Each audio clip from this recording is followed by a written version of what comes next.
Good afternoon, everyone. This is Robin Ayub from the Localization Fireside Chat, and welcome to another episode. Today, we are recording another episode of Localization Fireside Chat. It's been a while. Happy New Year to all. Happy New Year to everybody.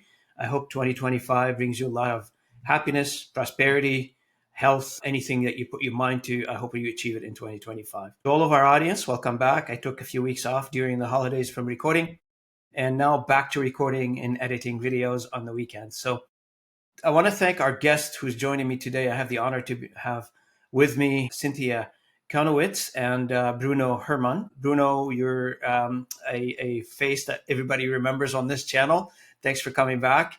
Cynthia, thank you for joining me. That's your first episode with me. Hopefully it's not the last one.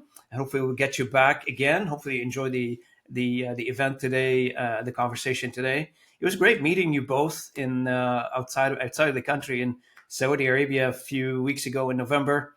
I got to know Cynthia, and first time meeting Bruno face to face. We had a chance to spend some time together, and I really enjoyed our conversation. Our flights together were great as well. We had a chance to sit and at the lounge and enjoy a meal together before we take off to Germany. Great to see you both. I will start the conversation, I guess, for the audience, for those who don't know you. Why don't we start with Cynthia? If you don't mind, Cynthia, just give us a little bit of an introduction for yourself. That'd be great. Hello, thank you so much for having me. It's a pleasure being with both of you, and it was great meeting you. Thank you for having me at your YouTube. It's such a nice channel. So yeah, I'm Cintia Kanowitz. I'm currently, I would say, kind of like a program manager at Bold. This company, we sell resumes and cover letters. I manage the end-to-end localization and our strategy overall. And yeah, it's a pleasure being here with the two of you. Thank you. Excellent. Thank you, Cynthia. Bruno? Yes, so my name is Bruno Herrmann. I still have 30 years of experience in the globalization field. I started my career in the 90s, which doesn't make me very young, but anyway. And I started on the supplier side, so in localization agencies. And then I moved to the client side of the globalization field. So I worked for several multinationals where I was building teams and ecosystems to manage multilingual content and products. And a couple of years ago, I restarted my consultancy to help organizations, specifically in life sciences, technology, and market research industries, implement global content supply chains, global product supply chains. And of course, now there is a lot of work with the implementation with AI, but we will for sure talk about that a bit later on. Yeah, absolutely. And good to see you both again. For those who are listening to the conversation today, and thanks for joining us, I wanted to take the conversation today and give the audience the perspective of the client, the perspective of the localization manager, if you will, the perspective of how does companies such Bold, for instance, and for those of you who are not familiar with Bold, Bold is such a great organization. They're specialized in resume and cover letter writing. And they do it in many languages. And Cynthia, she's very humble. She's very modest. She did not mention it, but I'll mention it because I've got her bio right in front of me. She localized 30 websites. She's used freelancers. She's continuously using freelancers right now. She's using suppliers on the outside of her organization today. She's leading the charge, actually, in transforming her business the way that Bruno, myself, and many other localization, I want to say, influencers in our space have been advocating and talking about. Again, for Cynthia, let's start with you. We hear a lot of conversation about, new technology and AI starting to sound like really cliche at this point. Tell me, like in the fog of all this, in the midst of all this, how is this affecting your business? Any impact? I feel like the same impact we're feeling on everything on our daily lives is the same impact that we feel in our business, right? I feel like those changes, all these technological changes that are happening are the same that are happening throughout society. And as a sociologist, I would say it's happening everywhere all the time, right? It's not specifically in our industry, especially when we enter this conversation regarding AI and people thinking, it's coming for my job, etc. I disagree with this view. I think that AI, it's such a helpful tool. It shouldn't be seen as a threat, but as a a means of reaching better quality, making things faster, and actually differentiating yourself. Right now, it's all about learning those new things, those new methodologies, and differentiating yourself. So I don't think it's impacting us as much.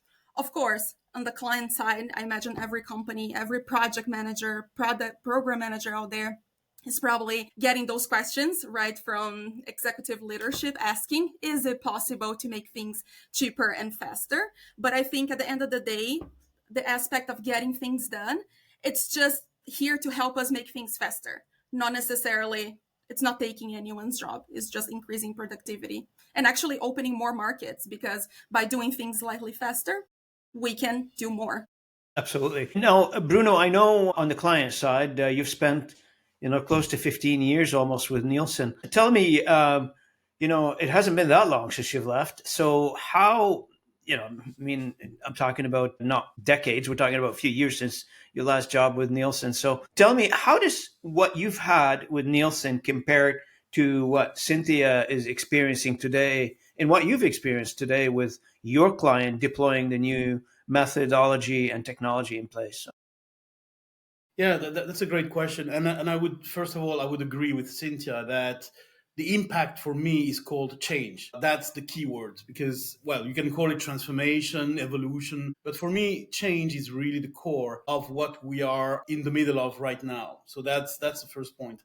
And going back to my own experience, I have to say that I was pretty lucky because Nielsen was a business intelligence company. Well, still is a business intelligence company, and I was able to face some challenges that are now very critical with AI.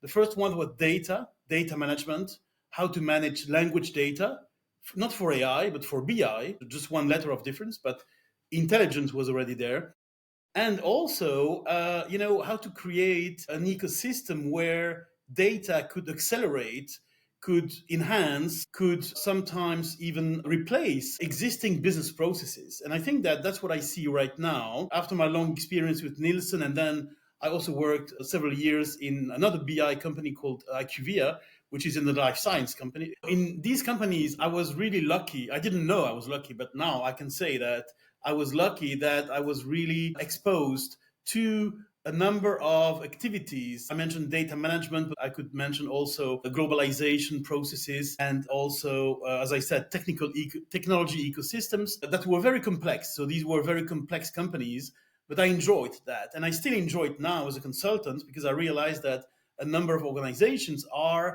considering the change that we are living as something complex. Sometimes they are right, sometimes they are wrong. Sometimes they are right because, for instance, in the life science industry where I spend a lot of time, it's a regulated industry. And as a regulated industry, there are a number of dependencies, obligations, requirements that you have to meet. So it adds a layer of complexity just because of compliance, if you know what I mean. Then, of course, in other industries which are non-regulated, maybe it's not about compliance and not about regulation, but it's about making sure that the dots are connected. And I think that's the image that I like to keep in my mind every time I'm starting a new program with a client, or if I'm just asked like now to give my opinion about the change we are living. It's about connecting the dots, and the dots are three groups of dots. Actually, the people. Cynthia mentioned, of course, that we are all humans, so we are living in human environments, in human organizations. The second groups of dots, the second business processes. We all have to manage business processes. These processes might be called translation, localization, testing, UX. Well, there is a bunch of processes that we have to manage. And then the last group of dots is tools and systems. And each group of these dots are changing now. New skill sets for the people, new tool sets for the ecosystems, and new processes for the business processes. So that's the picture. It's really connecting the dots in a way which is different than. From my perspective, I think you guys would agree with me, is that a few years ago we were focused on getting the job done. That's to put it in very basic and simple terms. You get a project, you're worried about delivery, you're worrying about finding a freelancer to meet your timeline, or the skills that you're looking for, language combinations, subject knowledge, those types of things. I think today the problem has pretty much gone away, and now we're looking for coordinators. We're looking for people who knows the language, don't know the what needs to be done from a language quality perspective, and how can we embed these individuals into back to your point, Bruno, into the process. So back to the process for a second, Cynthia. I know, like from a client perspective, from your perspective, uh, I'm sure you've seen things changed in the past 2-3 years. What are the major things, or you can point to one or two big projects that you've undertaken that you think those are major changes? I would say the place that localization is joining the conversation. That's a huge shift I have seen, and I have been advocating for that a lot, for us to be involved on more things. So You that's mean you mean one. we moved from being an afterthought, right? Exactly. Yes. And I feel like it's nothing new, right? It's something that has been happening, has been there for decades. But I feel like now more than ever, it's a moment of localization, finding its place, being part, coming up front, getting involved in a strategy. We see all these changes in big companies, big techs, right?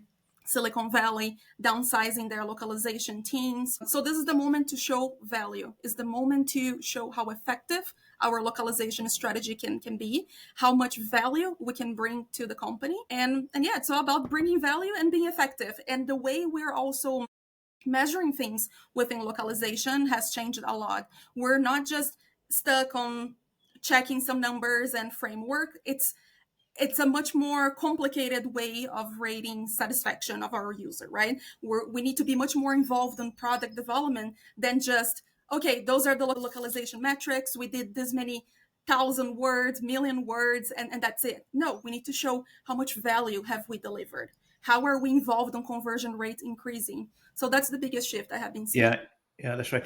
Now, there is a theory out there, help me, if I'd like to get your perspective on, is that in today's age, people are not necessarily spending less on translation or localization. They're pretty much spending equal or maybe a little more, but they're translating a hell of a lot more. They're able to push a lot more content. They wanted to translate before, maybe because of cost constraint or complexities or capacity they were not able to do before. What's your perspective? Have you seen on your side that the demand will go down or budget stayed flat? Like, what's your perspective on that?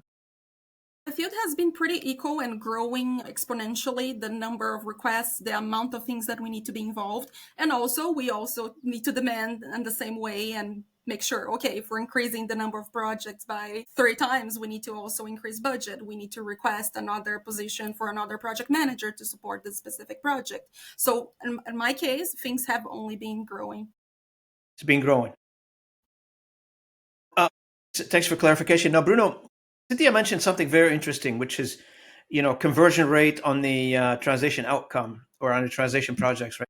Not necessarily measuring things, but is that a good quality or not good quality? Do we follow terminology? Did we not follow terminology? I think this is a given now, right? So you've got a terminology, you've got a TMS. Technology is allowing you to follow it without any human errors in this case, because technology is building this. What's your thoughts on outcome-based performance, and have you done any projects in that regard? What do you think of that? And if you can give us some ideas on how to do that.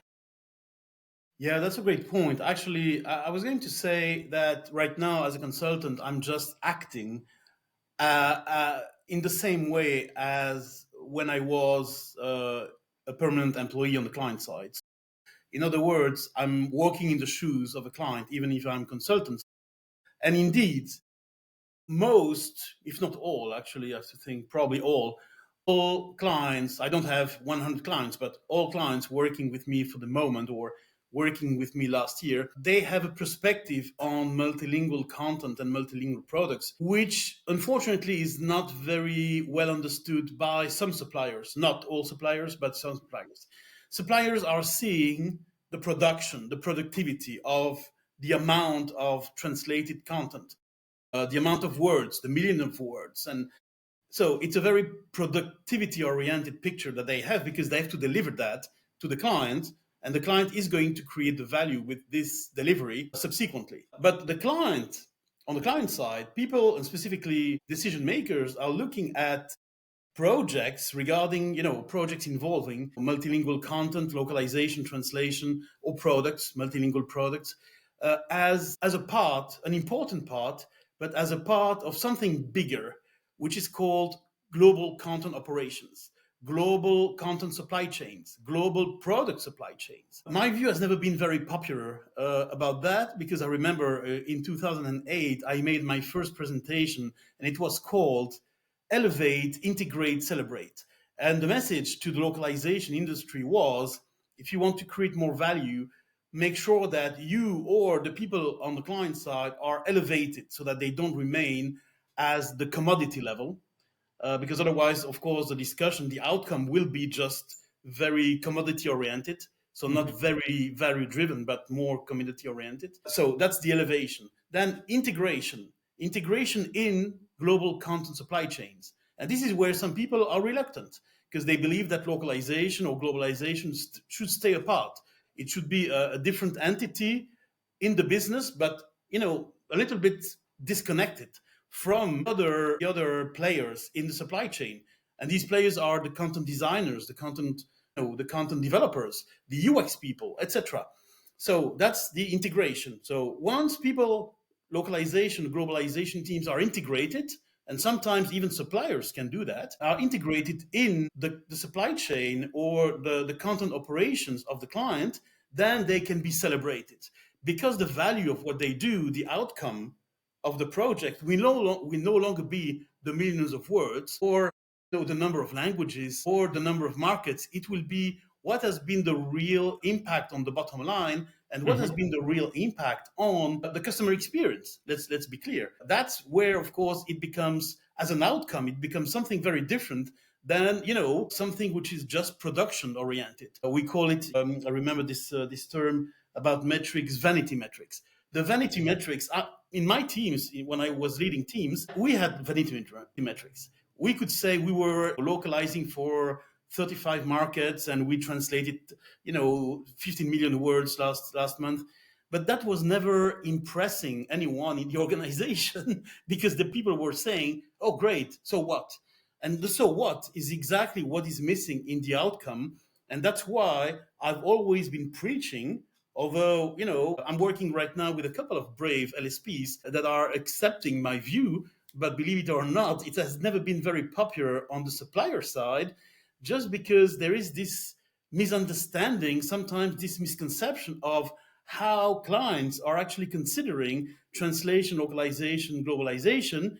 It's considered as an element, whereas for some suppliers, it's the whole thing. So we have to be realistic. That's my point. For outcome driven projects, it has to be more than just vanity, and it has to be realistic enough to be understood as one part of global content operation. You bring up a very good point, because you're bringing now localization and translation in general closer to the business decisions.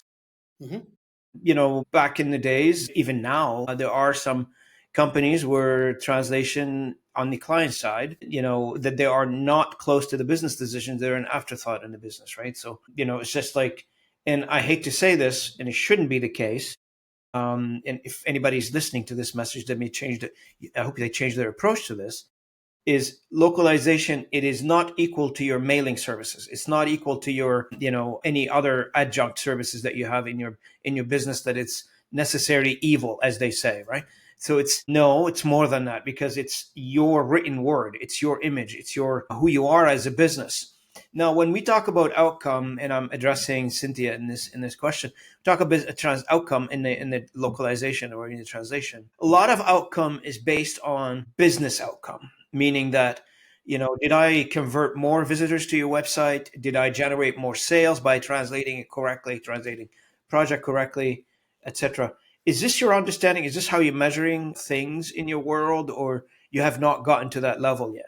I agree that it might sound like it's very business oriented, but if you look into it, we're all connected, right? We're all trying to deliver. We have the same goal.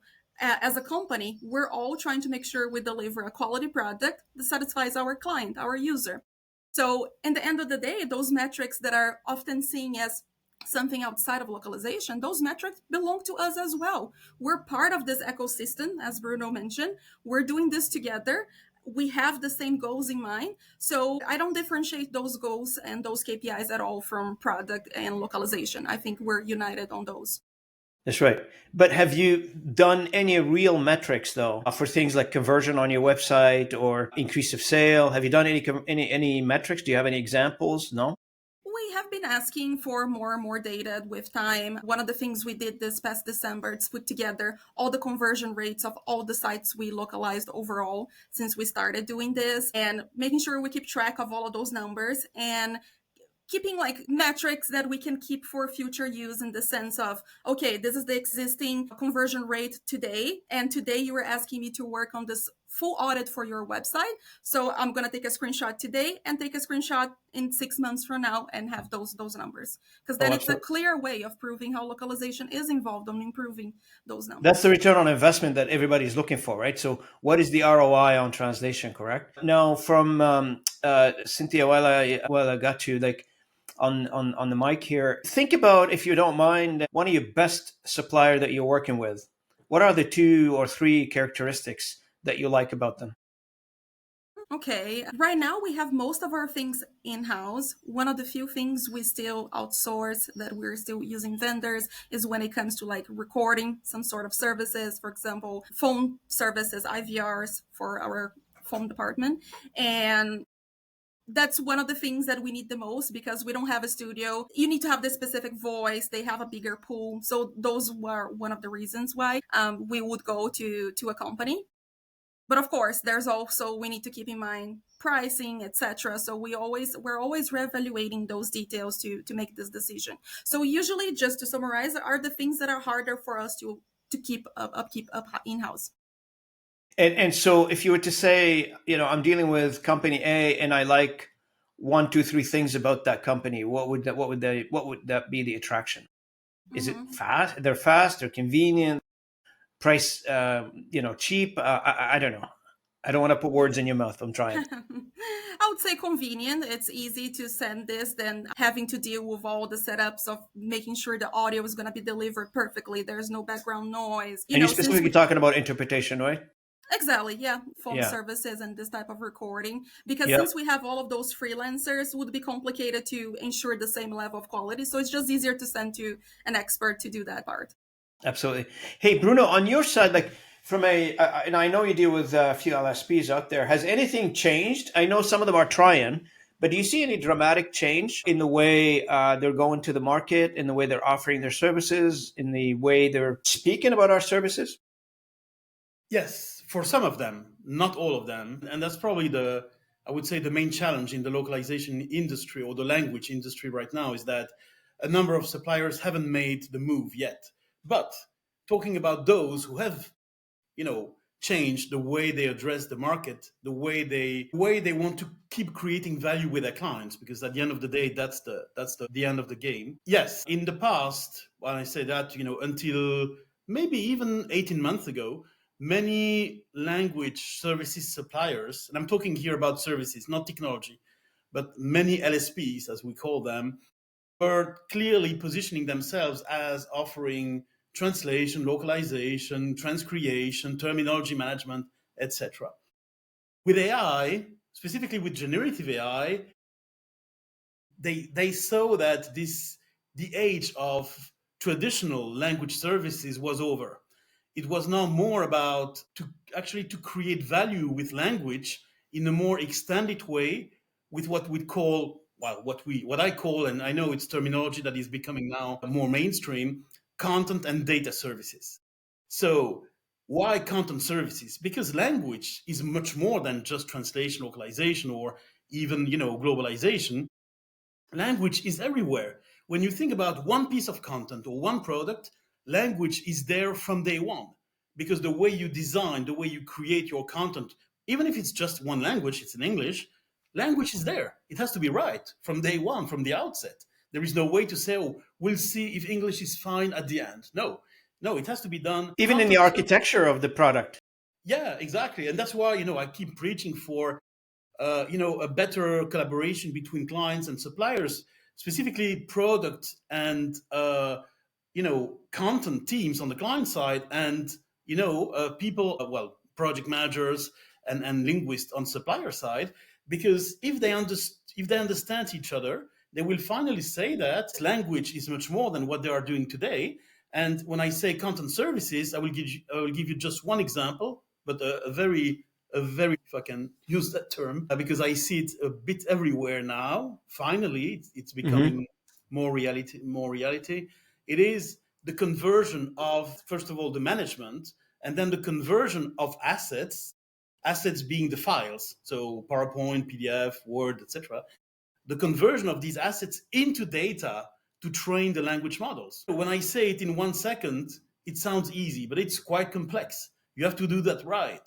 And there are so many companies, Amazon. Well, I mentioned Amazon because they wrote a great article last year about what they were doing with language data. And they were saying that essentially they were converting millions, I say millions, of video, audio, and text files into data to train the language model that they were going to use in their AI for customer service. And of course, that's right. That's the way to do it. You take all the feedback, all the customer conversations, and then you create the data that you can feed into your agent, since we talk about agents all the time now.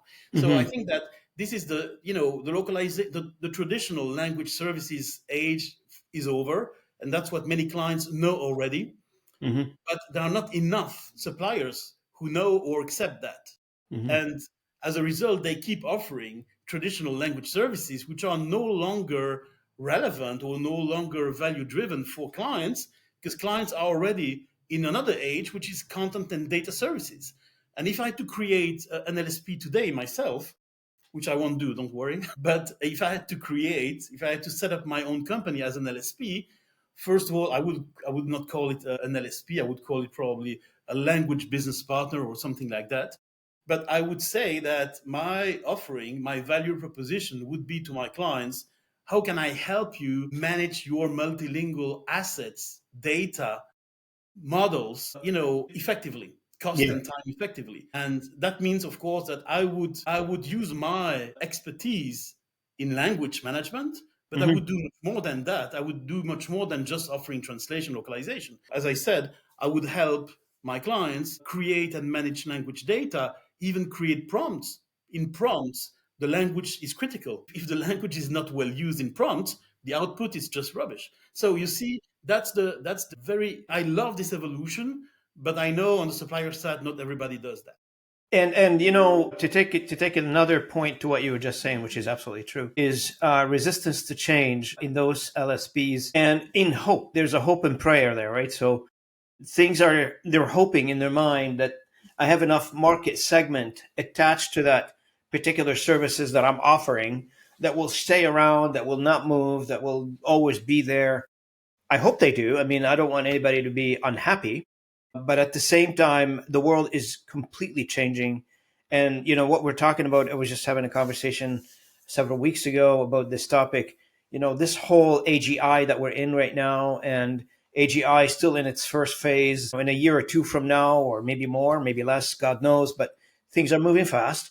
And we're going to get into ASI, the artificial super intelligence, they're calling it right now, where you've got, supersede, it's faster, make better decisions than human. Today, you're asking AGI what to do and telling it what to do and how to do it. ASI supposedly will tell you how to do things. So it'll be the student becomes the teacher. That's how it's going to be. In your world right now, Cintia, do you use AI at all, or how does that impact you guys? What do you use it? Yeah, we use some CAT tools, of course, like everyone else is doing it. But also we help other departments training prompts and reviewing to make sure it's properly adapted for that locale. So yeah, we're very immersed on that. So an AI for you, is it part of the process or sometime? Is it like fixed step in the process or what it applies? I think it depends. It depends the type of the project, how much marketing. You're selectively using it then? Yes. And like, for example, let's say you have to create 10 landing pages, pretty much of the same content, but you need to be creative. Sometimes it's hard for us to come up with 10 ways of saying the same sentence. And it makes the life of the translator and the project manager so much easier to just give me some ideas here. Sometimes you're like, oh, okay, I didn't even think of that. So it makes the life of everyone easier on this process. The UX writer, the project manager, the translator. So there's so many ways that we could be using. Plus also in our services, we're also implementing that in our websites to make the life of our users easier as well. So yeah, we're using AI in multiple ways. Is there a particular piece of content for you at Bold that you absolutely will not send to AI? Specific things that we wouldn't run by AI, but there are definitely certain things that 100% of the times we always need to have humans reviewing. We try to do that with pretty much everything we do, but there are certain things that require even more human revision. And when it comes to ethical use of AI and security and all that stuff, do you have any policies around that, or you're just using the generic version? We have like a version that was created for the company that we can use with a little bit more safety. And also there was some training from our legal department of what we can do and what we can't do. So we were involved on that. Okay, cool. Bruno, what do you think of this whole AI and the security, data sovereignty policies around that, and also the amount of data that sometimes, and I'm talking about companies or client companies that they may have, 100,000 employees out there, they're not going to be able to control all of them. Sometimes they put things on these publicly available AI platforms that probably they shouldn't be putting out there. At least that's my understanding. I'm not sure that everybody is the same, but I see a risk area there. What do you think of that? Yeah, I agree. There is a risk. I think I see two approaches with data right now. I see companies that are really managing their data, as you said, in a way which is not totally secure, that is not totally under control, even for themselves. And of course, if it's not controlled for themselves, it's obviously out of control for the rest of the world. So that is one thing which is a bit concerning. There are other companies that have clearly understood that their data lakes or their data sets are now gold. And when I say gold, I mean that they can be monetized. I can take the example of a famous social network, Reddit. Reddit signed an agreement last year with Google to actually sell the content that is exchanged, that is shared on their social media to Google, because that's their data. So it's data from Reddit going to Google so that Google could actually create language data for their models based on this data coming from Reddit. So this is an example of a company that has a lot of data and that sees an interest in monetizing the data thanks to the huge demand for data for AI training, generative AI or predictive AI. And I think that's really these are two approaches. Of course, I prefer the second one, because if a company is paying attention to its data, it means that there is a process in place, there is a policy, there is governance. So that is a good sign, versus companies that are a little bit struggling with their data because they don't have enough experience. They know it's necessary, they know data is key, but they don't know how to manage it, they don't know how to maintain it, they don't know how to actually, even internally, how to make sure that it's secured. Yeah. And I would add just one thing, because going back to my preferred life science industry, in this industry, data is even more critical, even more sensitive, because of course there is data from patients, there is data from clinical trials, there is data from different sources that are extremely, not just sensitive, that are extremely, I would say vulnerable, and you have to be super extra careful in the way you use this data. Sometimes you have to anonymize data. Sometimes you have to de-anonymize data. Mm. When you are I would say my point is that if you are in a regulated industry, not just life science but finance, legal, etc., the data strategy is even more of a priority than in other companies. It should be a priority in all companies today, but I would say in regulated industries it should be even more, just because if data is not managed properly, just forget about compliance. Yeah. And you know what? There are something called data brokers. That's why I asked the question. And data brokers are those companies who are selling data to other companies. So they own the records and they're selling data. But what has been happening, according to the publicly available news out there, these companies have been opaque about their dealing when it comes to buying and selling data. A few examples: that would be Experian, that would be one. Equifax is another one. Exiom is another one, and Epsilon. So those are the four top data broker companies that they're out there. That they are selling data or making deals on data. I don't know if they're selling is the appropriate word here, but making deal on data somehow because they own a lot of data.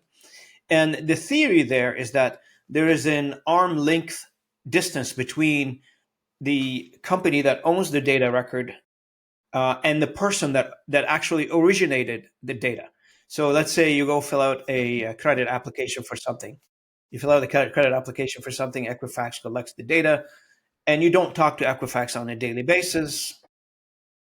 The arm length information, now it's a repository of information in their database, and they can run and generate some other algorithms off of it. That's one. And the third one, which is I started 3 years ago, but now it's gaining traction. And this is coming from and I don't know your opinion, Cintia and Bruno, we'll let you both target this one. There is a theory out there that AI has consumed all available data. There's no more data to be consumed. That's the theory. And there are businesses being started right now that deals with synthetic data, meaning you would like to create data, you don't have the right data. Okay, I'll create it for you using AI to create the said data. So where are we in, I know when we went to Saudi Arabia, looping back to where we started the conversation, when we were in Saudi Arabia, there was a lot of talk about for instance, as an example, the Arabic language and how much data exists in AI from the Arabic language combination. And the conclusion was not as much, for instance, as English and French. It's much less than that. And do we need more? Obviously, the more, the better, because then you have a better outcome from an AI perspective. But using that same logic, where do you think? Can you give us a bit of an opinion, Cynthia? I'll start with you on what I just said, from your perspective.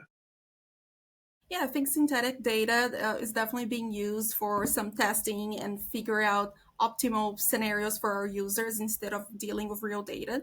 But I think also in this whole conversation regarding data, it's important to note that there's a difference between the field that you're working, the size of the company, etc. Right? Our team of localization, we don't have access to real user data in that sense, so we have no risk on that whatsoever. And of course, there's plenty of things in place to keep the user data safe and not being put into that.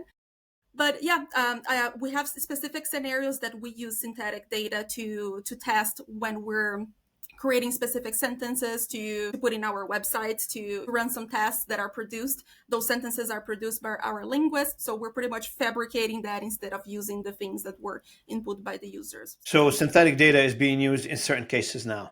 Yeah. For yourself. Bruno, what do you think of that? I would agree definitely with Cintia about the use of synthetic data for, experiments or testing, for sure. I see another use of synthetic data is, of course, for low-resource languages. Because low-resource languages, you mentioned Arabic, I think there are some great examples right now in India, considering, of course, the number of languages in India, but also considering that Indic languages are considered, at least most of them, are considered as low-resource languages. So in that case, you can really close a gap with synthetic data because there is nothing out there that can really help you fill the gap other than synthetic data. So testing and low-resource languages, yes, for synthetic data. For the theory about, there is no more, or we are close to the end of all available data, I disagree. Okay. I disagree because there is not just one, but there are dozens, hundreds of sources of data that are not tapped for the moment. And these sources are in the assets I just mentioned.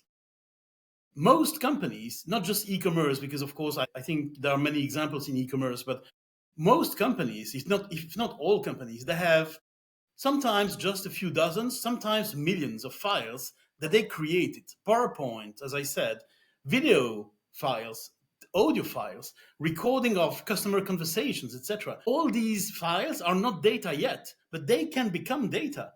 And that was the reason why I made the point about business opportunities to actually, as a language service supplier or content and data services supplier, to actually say to clients, I will help you create more data because you have already exploited everything that you had, at reach, immediately at reach.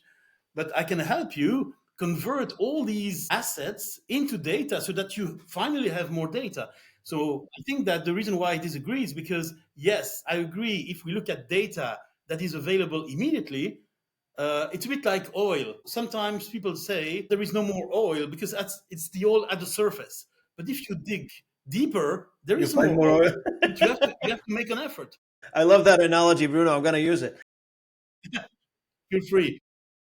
I think there is a real business opportunity, not just for the content and data services company, but I would say for even a small translation agency that I would like now to be transformed into something new for the clients.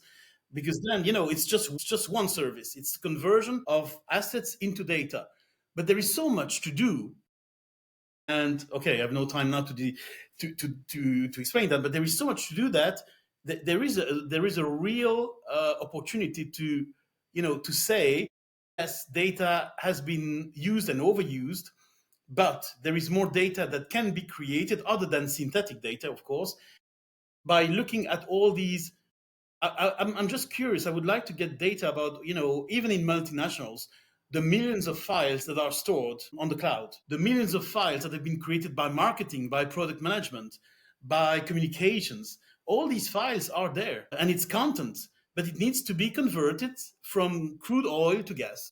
Yeah. No, I know. And you know what? It's all about datafication. We've talked about datafication for many years, and it's about converting all these static files into some active databases. And my background is in the database industry, and I've worked on DB2 when DB2 was still a thought in IBM, I guess, at the point on the mainframe. So here you are. Now we're talking about data. So we're converting everything to data, which is the solution. And it's such a, it's like somebody saying, I want to make whatever widget you want to make, but I need raw material. Your raw material is the data. You can do whatever you want to do out of that. Sorry, we're coming up to an end here. I just want to make sure that I give you a few moments for the last comments, I guess. Start with Cintia, your first time on the podcast. How do you feel between having a conversation between Bruno, myself, and yourself? What do you think? Always good to chat with both of you. Like I said, when we met, it was such a pleasure. We had such a natural conversation at the airport and throughout our time in Saudi Arabia. So thank you so much for having me. And I appreciate you being with us, and I hope you can take some time and come back again. You're welcome to be back anytime you want to. This channel is your channel. Thank you so Bruno, much. any thought on your side? Well, Robin, it was enjoyable to chat with you last year. It's even more enjoyable to chat with Cintia and you today. So absolutely, great that we have this opportunity. And I think it was a great continuation from our discussion in Riyadh and in the beautiful lounge of Lufthansa. Absolutely. So, yeah, absolutely. It was. It's always great to share opinions and to hear or to listen to what other people are doing. So thanks for making this happen, Robin. I appreciate it. I appreciate your time.